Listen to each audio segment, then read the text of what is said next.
Welcome in. It is day 79, and you're speaking to the Meeples Champion. Today, we're going to be going over one of my first great games. This was probably my favorite game for a good 3-4 years. And while it's taken a dip now that my collection has expanded so much, it's one of the reasons I truly started looking beyond basic games. You know, when I got back into the collecting and getting Catan and Ticket to Ride, I wasn't really thinking about getting a giant game collection. And then I played this game. And that game is Puerto Rico. Now, I have the original Puerto Rico.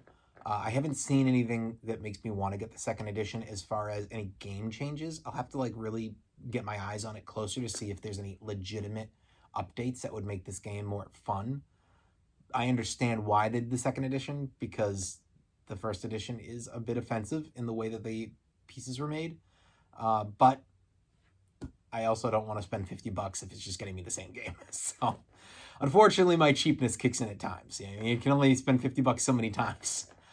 So this game's a really interesting one because the concept is we are all trying to build within our Puerto Rico location.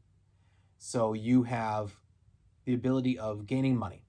You have the ability of gaining victory points. You can gain your workers. You can gain your locations for what you're going to do up above, or you can gain what's down below in your fields. And everything is about building to those victory points. So during the game, depending on player count, you have so many different round titles.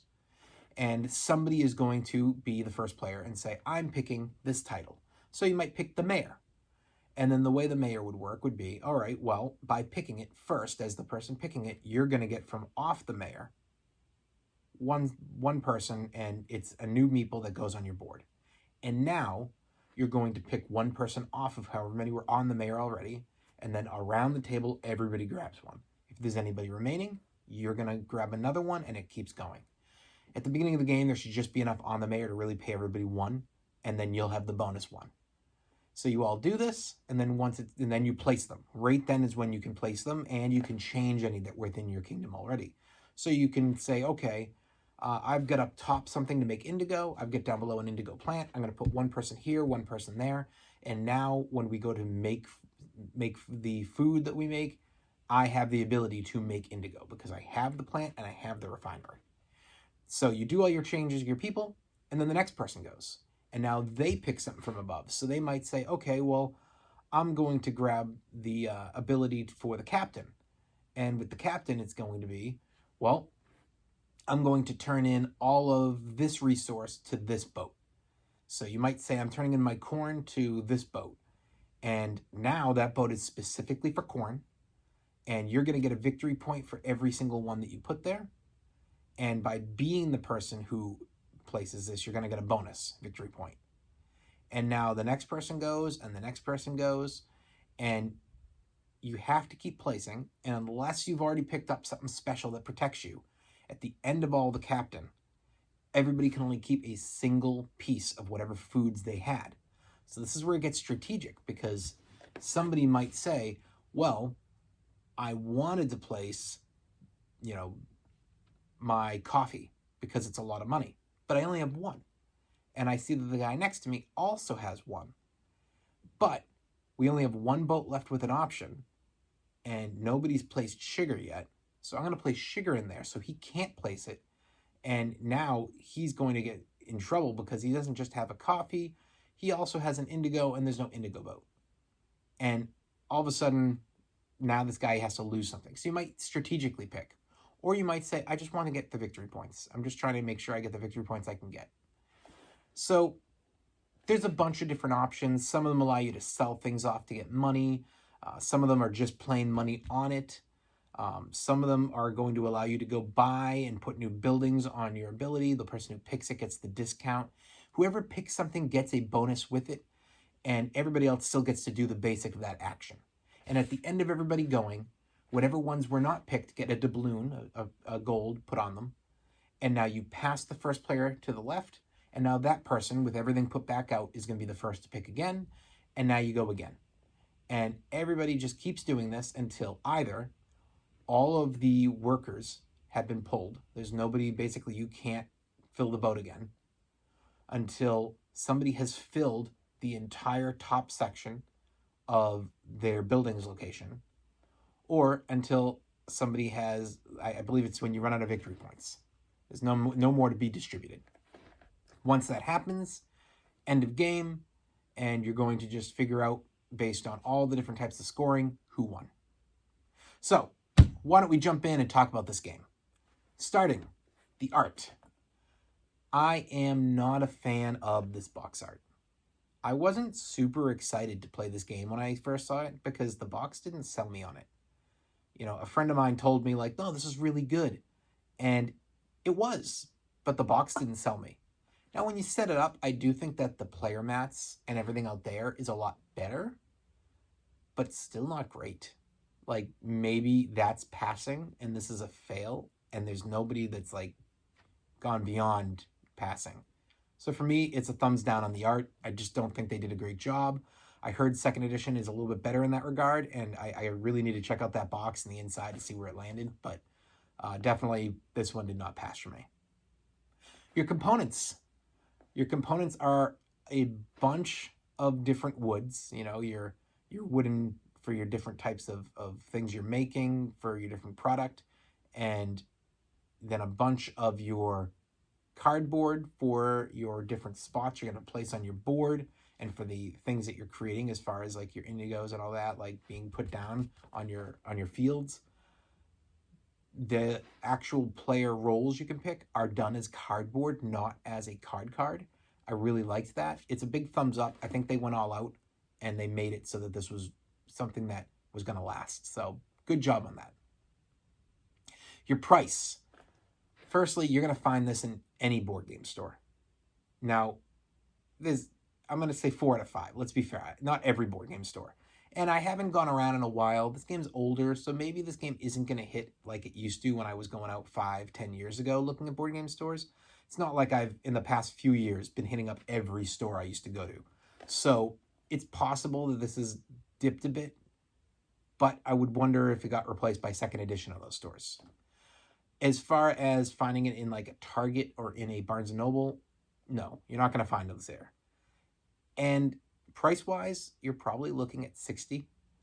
I do think this is expensive. There's a lot in the box, but it's expensive. For me, this is a $50 game. I feel like that $60 range is just a little above itself. There's a lot there, but I just don't think it's gonna meet that money, and I have reasons why that'll come up in a little bit. So I'm gonna give it a thumbs down on that price. Difficulty. This is very difficult. I would not recommend this for kids. I would not recommend this for beginners. Experienced and expert players, yes, they're going to be able to play. But this game is really hard to figure out because there's so many buildings. And if you don't understand how to use every role, and if you don't understand what every building does for interaction, and if you're not paying attention to the big buildings that pay out points at the end, and if you're not building within your building spot correctly, or if you haven't balanced out correctly with what you've gotten for your different pieces in the fields, there's so many pieces and it's a very intricate puzzle, and that puzzle can easily be broken. Not in a way where you can't do anything, but in a way where you definitely have waste. And if you're playing with a player who knows what they're doing, I've played this many times. I know what I'm doing. If I'm playing against somebody new, I feel bad because there's no way they're going to beat me. I'm going to crush them.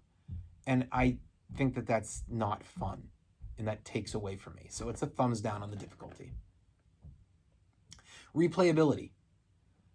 Early on, when this was one of maybe 10 games I owned, and when it was a game that like 3 of my other friends owned, we played it a bunch.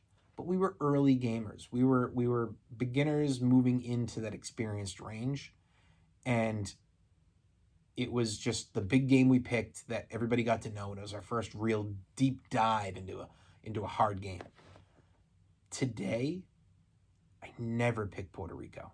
It never gets off my shelf. It's such a great game, but I get better game experiences from like 50 other games.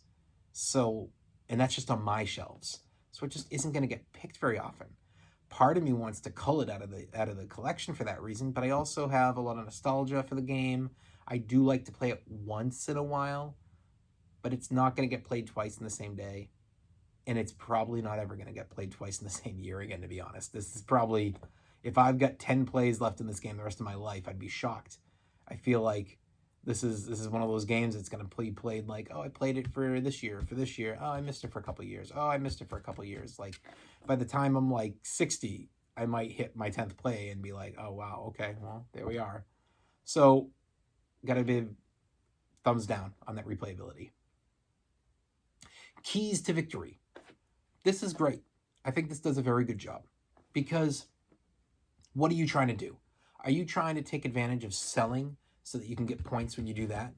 Are you trying to take advantage of going all in on the boats and making your or you know, for your points? Or are you trying to go and sell it for your money so you can invest that back into getting the buildings? And the buildings not only are worth points, but the buildings are going to give you an advantage that maybe gets you back to those boats for the victory points. Are you going to go all in on trying to reduce price by, instead of getting things for your field that are going to help you when it comes to making corn or indigo or sugar or coffee, instead say, no, I'm going to make something that is going to reduce the price in every one of my categories for the buildings, so every time building comes up, it's easier to get it out there. You know, are you going to go after the big indigo and go, I'm going to get the 3 plant and then get 3 of them so that I can make a lot? Or are you going to say, no, I'm going to go cheap, I'm going to get the 1 plant and I'm going to try to get 1 of it, and I'm going to just try to make sure I have enough that I have every one of these being made? Or are you going to go after reducing things and saying like, hey, I'm going to invest in these buildings on combos, because depending on like a 2 or 3 building combo you get, you can do a lot. There's a lot of options, and I think that definitely the keys to victory are there. I don't feel that there's any option that is clearly going to lose it for you or clearly going to win it for you. So big thumbs up on that keys to victory. Unique. I've been trying to think about unique the entire time I've been speaking to you guys. Where am I going to land on this one? In a way, I do feel it's unique. I just don't feel like I see another game that really does what all of this does. But at the same time, I try to think about it. I'm like, well, having the ability to pick a title for the round and then move on to the next one, I've seen that in a couple games.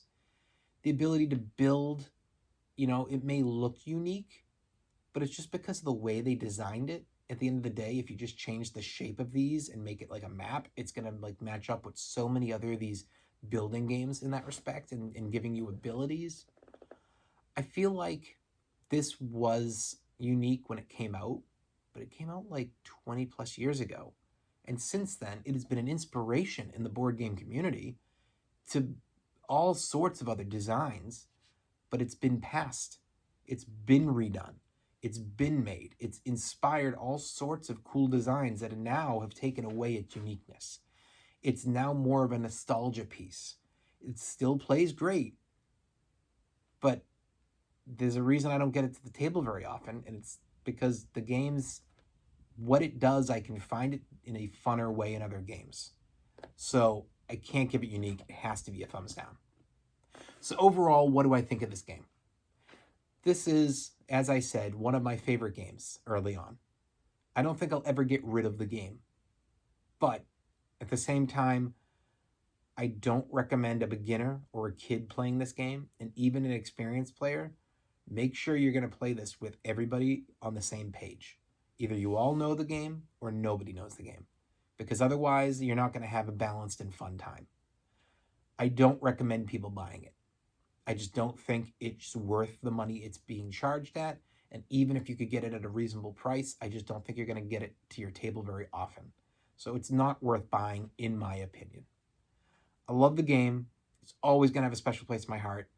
But if I'm not honest with you guys, then people are going to go spend money on stuff that is going to just clog up a space in their house.